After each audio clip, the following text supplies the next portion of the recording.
Ft. Myers, FL, February 21, Blake Swihart. Photo by Billie Weiss, Boston Red Sox. Getty Images. The Boston Red Sox currently have 3 catchers listed on their Major League roster. Last year those 3 catchers, Christian Vazquez, Sandy Leon and Blake Swihart, combined for -1.6 WAR. That is, to put it lightly, not good. Things get even worse when you start to look deeper into their stats. All 3 players have a sub.300 OBP. Blake Swihart struck out in more than a quarter of his plate appearances. So did Leon. Vazquez only struck out 15% of the time, but he didn't do much commendable when he put the bat on the ball, finishing the year with a 46 ops. All in all, very bad. The trio's poor performance, obviously, didn't drag the Red Sox down too much as they rolled along to 108 wins and a World Series title, but that doesn't mean that the issue should be ignored. Key rivals have been acquiring talent this offseason while the Sox have sat dormant, and if they don't do something to fortify their lineup, the league's going to catch up to them pretty fast.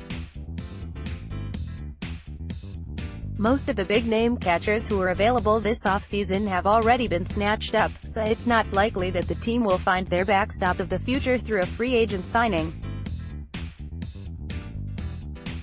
Still, there are a few players available who could at least serve as a temporary upgrade. If the Red Sox would be willing to trade for a catcher, there are even more options available, options with more talent and youth who could be meaningful contributors to the team in the long haul. It's been rumored that the team wants to move some contracts to shrink payroll, and trading away a higher-paid player or 2 for a young catcher could kill 2 birds with 1 stone. In short, the Red Sox need a new catcher. Maybe 2. Let's take a look at some options. Next, the guy everyone wants. Page 2 WASHINGTON, DC, August 17, JT. Real Muto. Real Muto has probably been the league's most popular potential trade target not named Corey Kluber.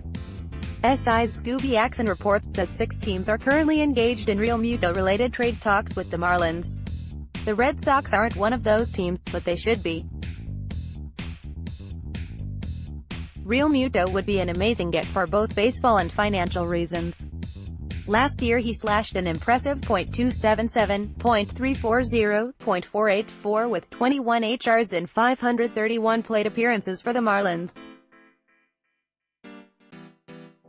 It's unusual to see this type of offensive production coming from a catcher, and Real Muto, who's only played 4 full Major League seasons, is only at the beginning of his prime.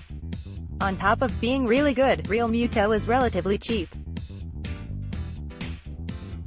He's set to make $5.9 million this year and is arbitration eligible next year, which is a steal for the type of offensive production he brings to a team.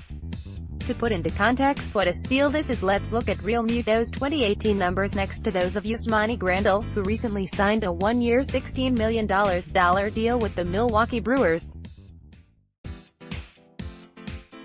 Grandal slashed .241, .349, .466 in 518 plate appearances last year for the Dodgers, a line strikingly similar to Real Muto's from last year. Real Muto can be had for less than half the cost of Grandal, so going after him is kind of a no-brainer. The one wrench in all of this is that the Marlins understand how attractive Real Muto is, and apparently are asking for a lot in return for him. Acquiring him might require giving up a young, everyday player like Xander Bogaerts or Jackie Bradley Jr., which is something the Red Sox might not be willing to do. Next, a less costly trade. Page 3 Use your arrows to browse Travis d'Arnaud. Travis d'Arnaud is no JT. Real Muto, but he'd still be an upgrade for the Sox. d'Arnaud was sidelined with injuries for most of 2018, so to get a handle on what he has to offer one must look at his 2017 numbers.